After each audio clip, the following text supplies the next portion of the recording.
when you're playing with a combiner, it's got to be sturdy, right? So that's one of the reasons we started going into the frame system, because they are loaded with ratchets so that you can play with them and they're tough and they're sturdy. Right. It can still do kind of like that Scramble City swapping of limbs, so you can swap all the limbs with Menasor, with Superion, and then whatever we're doing in the future. Yeah.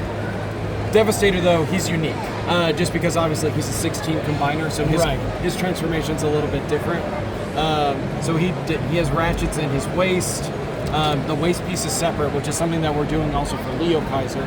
And that's just so that we don't have to build those into that waist character, and then he ends up having to be bulky and huge compared to everybody else. But yeah.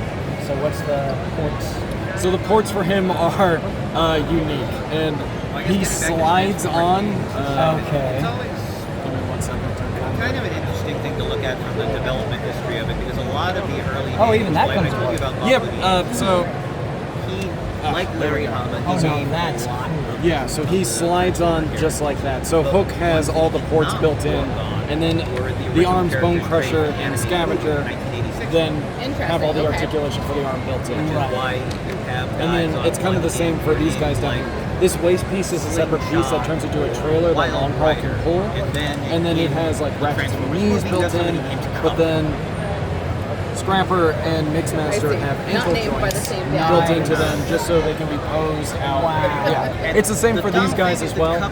So we always want to make sure that we have ankle joints like built his in so we bios can build post up that them. it's short for pickup. But yeah, if you have any other questions, But please let his me know. name is Doug. So Yes. I'm just glad that they actually He doesn't have a look like tailgate, so he's not a very good robots. pickup.